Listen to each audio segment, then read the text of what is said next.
وہ بخاری اور مسلم دونوں میں حدیث ہے، نبی الاسلام نے ایک صحابی سے پوچھا کیا تم نے سرر شعبان کا روزہ رکھ لیا؟ ان کا نہیں یا رسول اللہ۔ فرمایا پھر اب شوال کے مہینے میں 2 روزے رکھنا تو، اگر تم نے سرر شعبان کا روزہ نہیں رکھا۔ 15 شعبان کا روزہ ویسے بھی عمومی سنت میں بھی آتا ہے، لیکن اسپیسیفکلی بخاری مسلم کی جو احادیث ہے اس پہ گواہ ہے کہ سرر شعبان یا سرہ کا روزہ 15 شعبان کا نبی الاسلام نے تلقین فرمایا کہ یہ رکھنا ہے۔ شب برات 15ویں شعبان کی رات کو خاص ماننے کا کوئی مضبوط ثبوت نہ تو قرآن میں ملتا ہے اور نہ ہی صحیح حدیثوں میں۔ یہ سوال اہم ہے کہ آخر یہ رواج کب اور کیسے شروع ہوا؟ اس کے جواب کے لیے ہمیں اسلامک اتہاس میں جانا ہوگا۔ 1. کیا نبی کریم اور صحابہ نے 15 شعبان کی رات کوئی خاص عبادت کی؟ اگر یہ رات اتنی اہم ہوتی کہ اسے خاص عبادت یا کسی رسم کے ساتھ منایا جاتا تو سب سے پہلے نبی اور صحابہ اسے کرتے، لیکن ہمیں کسی بھی صحیح حدیث میں یہ نہیں ملتا کہ رسول اللہ نے اس رات کو مخصوص خاص عبادت کی ہو۔ امام ابن تیمیہ رحمت اللہ علیہ فرماتے ہیں رسول اللہ، صحابہ اور خیر القرون بہترین 3 نسلیں میں سے کسی نے بھی 15ویں شعبان کی رات کو خاص عبادت کے لیے نہیں منایا۔ مجموع الفتاوی۔ امام ابن کثیر رحمت اللہ علیہ لکھتے ہیں شب برات کے بارے میں جو حدیثیں ہیں وہ یا تو بہت کمزور ضعیف ہیں یا گڑھی موجو گئی ہیں۔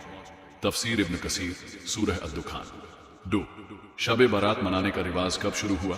شب برات منانے کا رواج اسلامی حکومت کے شروعاتی دور میں نہیں تھا، یہ بعد میں ایران، عراق اور دوسرے علاقوں میں پھیلا۔ امام ابن ابی شیبہ رحمت اللہ علیہ اپنی کتاب میں لکھتے ہیں شب برات منانے کا رواج سب سے پہلے 3 صدی ہجری لگ بھگ 250 ہجری میں عراق اور سیریا میں شروع ہوا۔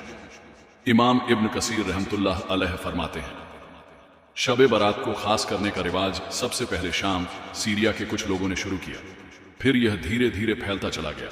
امام الاوجاعی رحمت اللہ علیہ فرماتے ہیں شام، سیریا میں کچھ لوگوں نے یہ نیا رواج نکالا کہ وہ 15ویں شعبان کی رات کو مسجد میں جمع ہوتے اور عبادت کرتے۔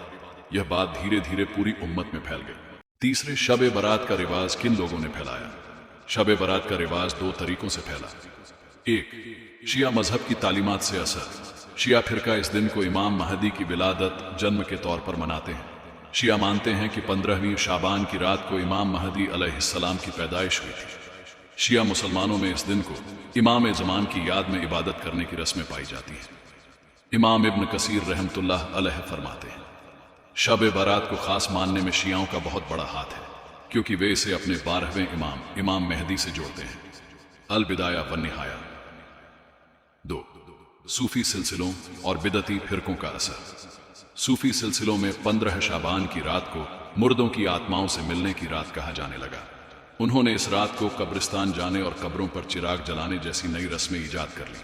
حلوہ پکانے اور مٹھائی بانٹنے کی رسم بھی انہی فرقوں کے ذریعے پھیلی۔ امام ابن الجوزی رحمت اللہ علیہ فرماتے ہیں یہودی اور عیسائیوں کی طرح کچھ مسلمانوں نے 15ویں شعبان کی رات کو ایک خاص دھارمک پرو بنا لیا۔ تلبیس ابلیس۔ نشکرش شب برات کا رواج پہلے شیعہ فرقہ اور صوفیوں کے ذریعے پھیلا، بعد میں یہ عام مسلمانوں میں بھی گھل مل گیا کیونکہ انہیں لگا کہ یہ کوئی سنت عمل ہے۔ 4. کیا شب برات کو شب قدر کہنا صحیح ہے؟ کچھ لوگ شب برات کو شب قدر کی طرح خاص مانتے ہیں، لیکن یہ غلط ہے۔ شب قدر کا ذکر قرآن میں ہے، ہم نے اس قرآن کو شب قدر میں اتارا۔ سورہ القدر۔ شب قدر کی فضیلت پر درجنوں صحیح حدیثیں ہیں، لیکن شب برات پر کوئی صحیح حدیث نہیں۔ 5. کیا کرنا چاہیے اور کیا نہیں؟ کیا کرنا چاہیے؟ اگر کوئی اپنی مرضی سے عام دنوں کی طرح اس رات میں عبادت کرنا چاہے تو کر سکتا ہے۔ توبہ، دعا اور استغفار ہر وقت کرنا اچھا ہے۔ کیا نہیں کرنا چاہیے؟ اسے سنت یا ضروری سمجھ کر خاص عبادت کرنا، 15 شعبان کی رات قبرستان جانا، حلوہ یا کوئی خاص پکوان بنانا اور اسے دھارمک رسم سمجھنا، یہ ماننا کہ اس رات تقدیر لکھی جاتی ہے۔ نشکرش 1. شب برات کو خاص ماننے کا رواج نبی اور صحابہ کے زمانے میں نہیں تھا۔ 2. یہ 3 صدی ہجری میں عراق اور شام، سیریا میں شروع ہوا۔ 3. شیعہ فرقہ اسے امام مہدی کی پیدائش سے جوڑتا ہے۔ 4. صوفی سلسلوں نے اس میں قبرستان جانے، حلوہ پکانے اور چراغ جلانے جیسی رسمیں شامل کر دی۔ 5. شب قدر اور شب برات الگ الگ چیزیں ہیں۔ رمضان المبارک وہ مہینہ ہے جس میں قرآن نازل ہوا، لہٰذا اب اس کو سورہ الدخان کی ابتدائی 6 آیات کے ساتھ جوڑ لیں، جس میں اللہ تعالیٰ نے فرمایا تھا حامیم والکتاب المبین انا انزلناہ فی لیلۃ مبارکۃ انا کنا منذرین، ہم نے اسے بابرکت رات میں نازل کیا اور ہم ڈر سنانے والے ہیں۔ تو وہ بابرکت رات رمضان المبارک کے اندر ہے، یہ کسی مفتی کا فتویٰ نہیں ہے، کسی صحابی کا فتویٰ نہیں ہے، یہ اللہ تعالیٰ نے خود بتا دیا قرآن کے اندر۔ لہٰذا اب وہ کہانی تو ختم ہوگی کہ قرآن حکیم جو ہے وہ شعبان کے اندر نازل ہوا ہے۔ بے شک اب چونکہ انہیں پتا تھا کہ قرآن اس کے خلاف ہے، انہوں نے نئی کہانی ایک گھڑی، جو میں آپ کو سٹارٹ میں بتا چکا کہ نہیں جی قرآن 2 دفعہ نازل ہوا ہے، ایک دفعہ لوح محفوظ سے آسمان دنیا پہ، وہ ہوا تھا شب برات شعبان کی 15ویں رات، اور دوسری دفعہ جو نازل ہوا آسمان دنیا سے زمین پر، وہ کہتے ہیں وہ رمضان میں ہوا۔ ہم کہتے ہیں لکھا کدھر ہوا ہے؟ کہتے ہیں بزرگوں نے بتایا۔ یہ تو اتنا بڑا ٹروتھ تھا کہ قرآن میں آنا چاہیے تھا کہ شعبان کا مہینہ ہے وہ جس میں ہم نے قرآن کو نازل کیا لوح محفوظ سے آسمان دنیا پر، اور رمضان کا مہینہ ہے وہ جس میں ہم نے قرآن کو نازل کیا آسمان دنیا سے محمد رسول اللہ صلی اللہ علیہ وآلہ وسلم کے قلب اطہر کے اوپر۔ لیکن قرآن و سنت بالکل خالی ہیں اس سے۔ باقی جو شب برات کے حوالے سے ایک مشہور ترین حدیث پیش کی جاتی ہے، وہ بھی میں ڈسکس کر لیتا ہوں۔ وہ جامع ترمذی میں ہے، سنن ابن ماجہ میں ہے، مشکات کے اندر بھی موجود ہے، اور یہ حدیث سب سے مشہور ترین حدیث ہے جس کو سارے لوگ کوٹ کر رہے ہوتے ہیں، خواہ وہ ڈاکٹر طاہر القادری صاحب ہوں، خواہ مولانا طارق جمیل صاحب ہوں، باپا جانی الیاس قادری صاحب ہوں، سب اس حدیث کو کہتے ہیں کہ دیکھیں جامعہ ترمذی میں یہ حدیث آئی ہوئی ہے، سنن ابن ماجہ میں آئی ہوئی ہے کہ نبی الاسلام ایک رات بقیع غرقد قبرستان میں چلے گئے، اور سیدہ عائشہ آپ کے پیچھے چلی گئی کہ آپ علیہ السلام اچانک اٹھ کے کہاں چلے گئے۔ تو نبی علیہ السلام نے فرمایا کہ عائشہ تم نے گمان کیا کہ اللہ کے رسول تمہارے ساتھ کوئی خیانت کریں گے؟ یعنی میں کسی اور بیوی کے پاس نہیں گیا، میں تو اس رات بقیع غرقد قبرستان آیا ہوں، اور یہ آج 14 اور 15 کی جو درمیانی رات ہے شعبان المعظم کی، یہ ایسی رات ہے جس میں اللہ تعالیٰ بنی کلب جو ایک قبیلہ تھا عرب کا بہت بڑا، اس کی بکریوں کے بالوں سے بھی زیادہ لوگوں کی مغفرت کرتا ہے۔ تو میں اہل بقی کے لیے دعا کرنا ہے۔ اچھا، یہ حدیث وہ بیان کر کے کہتے ہیں یہ مغفرت کی رات ہے۔ اس حدیث کے ساتھ خود لکھا ہوا ہے امام ترمذی نے کہ یہ حدیث منقطع ہے، یعنی راویوں کی ملاقات ہی نہیں ہے آپس میں۔ پھر تدلیس کا بھی ایشو ہے اس میں۔ اس سے بڑھ کر امام ترمذی نے لکھا کہ میں نے اپنے استاد امام محمد بن اسماعیل بخاری، یعنی صحیح بخاری کے جو آتھر ہیں، ان سے جب میں نے شب برات کی اس حدیث کے بارے میں پوچھا، شب برات تو ہم کہہ رہے ہیں وہ تو 15ویں رات شعبان کی، تو انہوں نے بھی فرمایا کہ میرے نزدیک بھی یہ حدیث ضعیف ہے۔ اللہ اکبر۔ اچھا، امام ترمذی نے 7 باقاعدہ کامنٹس کیے ہوئے ہیں اس کو۔ اس سے بڑھ کر مشکات والوں نے جب یہ حدیث ترمذی سے لی تو انہوں نے بھی 7 امام بخاری کے کامنٹس نقل کیے جو امام ترمذی نے ان کے حوالے سے بیان کیے۔ اب مجھے بتائیں اس کے بعد کوئی گنجائش رہتی تھی؟ لیکن دیکھ لیں ڈٹائی ہے، ڈاکٹر طاہر القادری صاحب بھی وہ پڑھ رہے ہیں اور کہہ رہے ہیں ترمذی پڑھ رہا ہوں، ترمذی آگے بھی پڑھو نا سرکار۔ بس حدیث بیان کر کے نا جو اگلا حصہ تھا نا کہ جو امام ترمذی نے لکھا کہ یہ روایت درست نہیں ہے، امام بخاری بھی اسے صحیح نہیں سمجھتے، اس میں راویوں کی ملاقات ہی نہیں، منقطع ہے، وہ انہوں نے آنکھوں سے پڑھی، زبان سے نہیں پڑھی، بس اس کے بعد کتاب بند کر دی۔ یعنی وَأَنْتُمْ تَعْلَمُونَ، وہ جانتے تھے کہ اس میں کیا لکھا ہے، بس بیان کر دیا ڈٹائی کے ساتھ۔ اسی طریقے سے ایک اور حدیث پیش کی جاتی ہے سنن ابن ماجہ سے، وہ بھی مشکات میں بھی موجود ہے کہ نبی علیہ السلام نے فرمایا کہ اس مہینے میں نامہ اعمال اللہ کے حضور پیش ہوتے ہیں، رات کا قیام کرو اور دن کا روزہ رکھو۔ حالانکہ اس میں کذاب راوی ہے، یہ گھڑی ہوئی روایت ہے، ضعیف بھی نہیں، گھڑی ہوئی روایت، ڈٹائی کے ساتھ بیان کرتا ہے۔ اللہ اکبر۔ اور یہ رات جو ہے وہ فجر کا وقت شروع ہونے تک اللہ تعالیٰ کی طرف سے خاص رحمت کی رات ہے، فرشتے نازل ہوتے ہیں، وہی جو لیلۃ القدر کے بارے میں۔ اور وہ تو میں نے آپ کو بتایا کہ روزانہ کے لیے بھی فضیلت ہے، بخاری مسلم میں، کہ آخری تہائی رات جب رہ جاتی ہے تو اللہ تعالیٰ آسمان دنیا پہ نزول فرماتا ہے، جیسا کہ اس کی شان کے لائق ہے، اس کی مثال نہیں بیان ہو سکتی، اور کہتا ہے کوئی مجھ سے مانگنے والا میں اسے عطا کروں، ہے کوئی بخشش مانگنے والا کہ میں اسے بخش دوں، حتیٰ کہ فجر کا وقت داخل ہو جائے۔ یہ روزانہ کے لیے اللہ تعالیٰ کی طرف سے ایک اسپیشل آفر ہے پوری انسانیت کے لیے کہ وہ حق قبول کر لیں۔ اللہ اکبر۔ ایک اور روایت ہے سنن ابن ماجہ میں، جسے ضعیف جمع ضعیف کا فارمولہ لگا کے شیخ البانی نے حسن درجے میں ڈکلیئر کر دیا، جس کی وجہ سے آج کل بعض اہل حدیث بھی شب برات کو اتنا ماننا شروع ہو گئے شیخ البانی کی وجہ سے، کہ اس رات اللہ تبارک و تعالی مخلوق کی طرف متوجہ ہوتا ہے اور سوائے دو طرح کے لوگوں کے سب کی مغفرت فرما دیتا ہے، ایک جو شرک کرنے والا ہے اور دوسرا جو اپنے مسلمان بھائی کے بارے میں دل میں کینہ رکھنے والا ہے۔ لیکن یہ روایت بھی کمزور ہے، اور یہ باقی روایتوں سے بھی زیادہ کمزور روایت ہے۔ اس میں دو مجہول راوی ہیں، ان نون، اور دو مدلس راوی ہیں جو عن سے روایت کر رہے ہیں، اور امام مسلم نے صحیح مسلم کے مقدمے میں لکھا ہوا ہے کہ مدلس کی عن والی روایت سما کی تصریح کے بغیر ضعیف تصور کی جائے گی۔ 4 سکم ہیں اس روایت کے اندر، اس کے باوجود شیخ البانی نے چونکہ اسے حسن لکھ دیا، اور وہ حسن لکھ رہی ہے ضعیف جمع ضعیف، وہ آج بریلوی بھی کوٹ کرتے ہیں، دیوبندی بھی، اور بعض اہل حدیث بھی کوٹ کرتے ہیں۔ اللہ اکبر۔ اور جو شیخ البانی کی اس تحکیم کے ساتھ ایگری نہیں کرتے اہل حدیث، ان کی بھی جرت نہیں ہے کہ وہ شیخ البانی کا رد کریں کہ یار انہوں نے اس کے اوپر جو حکم لگایا وہ ٹھیک نہیں لگایا۔ اور صحیح مسلم کے مقدمے میں موجود ہے کہ تابعی کی مرسل کوئی شے نہیں ہے جب تک وہ صحابی کو مینشن نہ کرے، کیونکہ کنفرم نہیں نا کہ اس نے روایت کہاں سے سنی ہے۔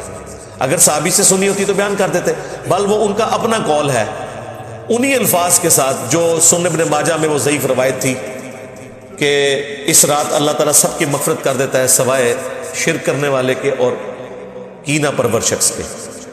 تو یہ روایت سندن تو درست ہے، لیکن صرف تابعی کا قول ہے، اس لیے یہ بھی کوئی اس حوالے سے حجت نہیں ہے۔ لیکن وہ بات اپنی جگہ درست ہے جو میں نے بتائی کہ سنن نسائی میں واضح حدیث ہے کہ نبی علیہ السلام اس مہینے میں کثرت سے روزے رکھتے تھے، کیونکہ آپ علیہ السلام نے فرمایا کہ نامہ اعمال اللہ کے حضور پیش ہوتے ہیں اس مہینے کے اندر۔ بے شک۔ بلکہ صحیح بخاری اور صحیح مسلم دونوں میں موجود ہے کہ نبی صلی اللہ علیہ وآلہ وسلم رمضان کے بعد سب سے زیادہ روزے جس مہینے میں رکھتے تھے وہ شعبان کا مہینہ ہوتا تھا۔ تو شعبان کے مہینے کے روزوں کی فضیلت اپنی جگہ ہے، حتیٰ کہ بخاری اور مسلم دونوں میں حدیث ہے، اما عائشہ سلام اللہ علیہا کہتی ہیں کہ میرے جو رمضان میں مخصوص ایام کے روزے چھوٹ جاتے تھے تو میں ان کی قضا اگلے شعبان میں دیتی تھی، کیونکہ شعبان میں نبی علیہ السلام جو ہے وہ کثرت سے روزے رکھتے تھے۔ بیسیکلی انہوں نے کوڈ ورڈ میں بات کی، وہ جو حدیث ہے نا بخاری مسلم میں کہ کوئی بھی بیوی اپنے خامند کی مرضی کے بغیر روزہ نہیں رکھ سکتی، یعنی اس میں امپلائیڈ ہے کہ خامند اپنی بیوی کے ساتھ جو ازدواجی تعلق ہے وہ دن کے وقت بھی قائم کر سکتا ہے۔ تو اما عائشہ جو کہہ رہی ہے نا کہ میں روزے شعبان میں رکھتی تھی رمضان کے قضا کیے ہوئے، کیونکہ نبی علیہ السلام نے روزہ رکھا ہوتا تھا، یعنی اب امپلائیڈ تھا کہ مجھے اب اجازت کی ضرورت نہیں ہے، نبی علیہ السلام خود روزے سے، تو میں اپنے روزوں کی قضا دے لیتی تھی۔ اللہ اکبر۔ حتیٰ کہ صحیح مسلم میں یہاں تک الفاظ ہے کہ نبی صلی اللہ علیہ وآلہ وسلم شعبان کا پورا مہینہ روزہ رکھا کرتے تھے، یہ بھی حدیث موجود ہے، یعنی کوئی اکا دکا چھوٹ گیا، ادروائز آپ کی روٹین تھی کہ پورا شعبان آپ روزہ رکھا کرتے تھے، اللہ اکبر۔ رمضان بھی اور شعبان بھی۔ پھر صحیح مسلم میں یہ حدیث ہے، نبی صلی اللہ علیہ وآلہ وسلم ہر پیر کو اور ہر جمعرات کو بھی روزہ رکھا کرتے تھے.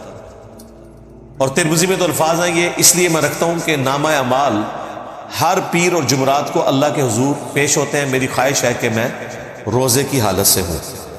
بے شک. ایک اور حدیث بھی ہے مسلم میں کہ نبی اسلام پیر کا روزہ اس لیے رکھتے تھے فیہ ولدت وفیہ انزل علیہ، کہ اس دن میں پیدا ہوا، اس دن مجھ پہ پہلی دفعہ وحی نازل ہوئی. وہ بھی ہے ایک پیر اور جمعرات والی بھی ہے کہ نامہ اعمال اللہ تعالیٰ کے حضور پیش ہو.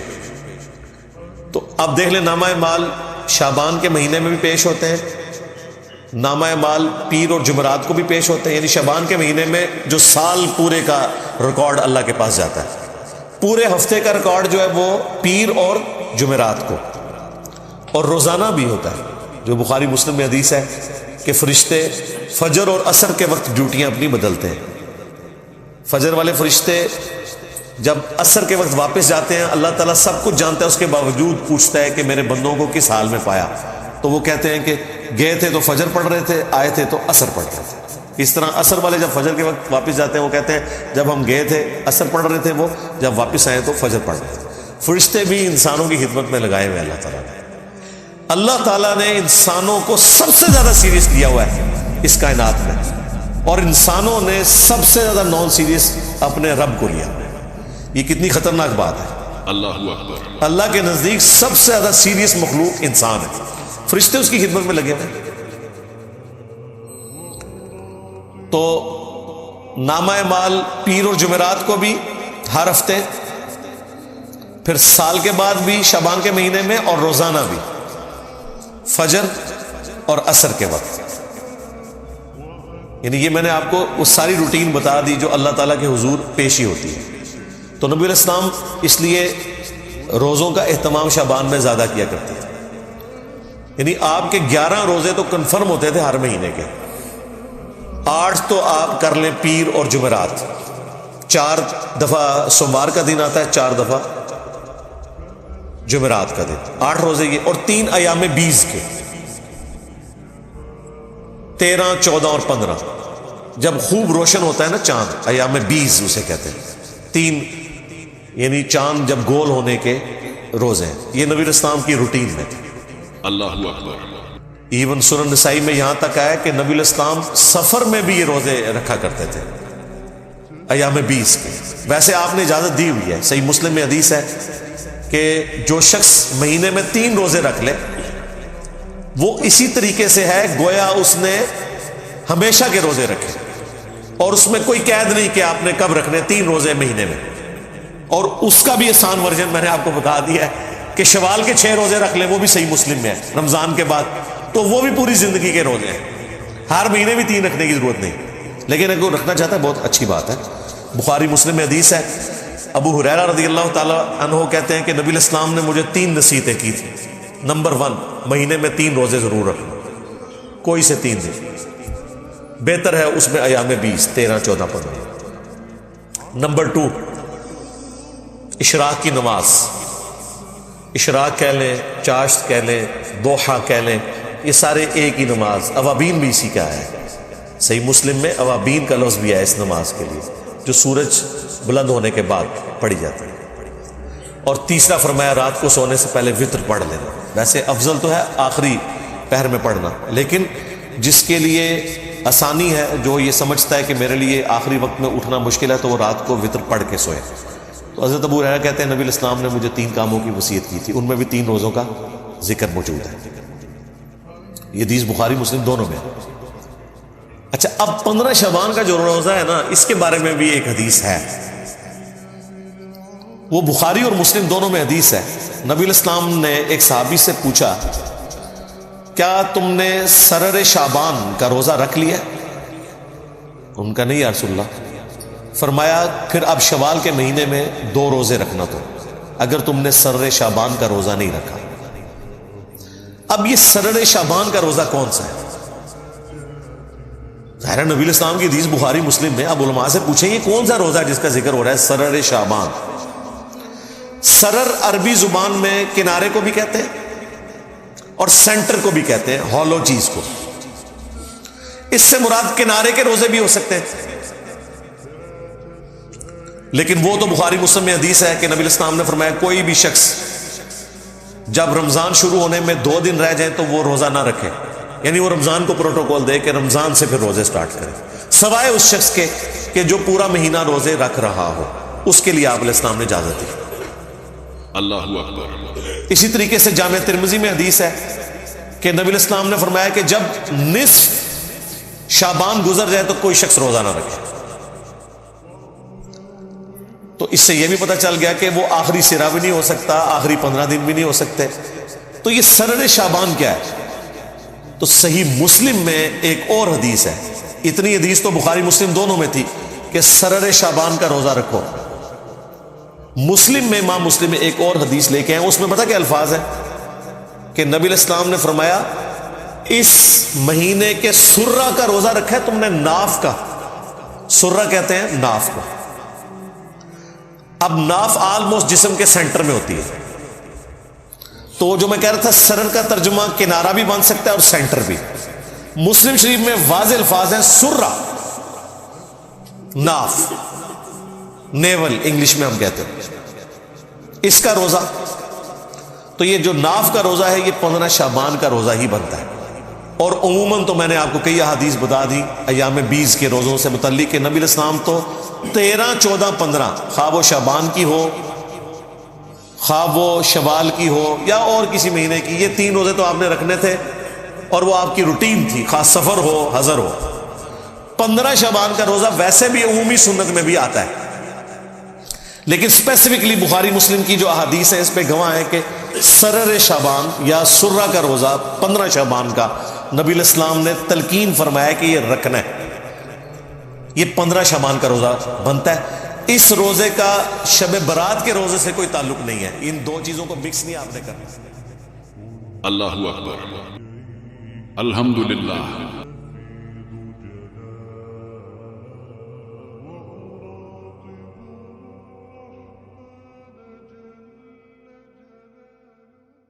شب برات کی حقیقت صحیح حدیث اور قرآن کی روشنی میں شب برات کو لے کر بہت سے لوگوں میں بھرم اور الگ الگ مانیتائیں پائی جاتی ہیں۔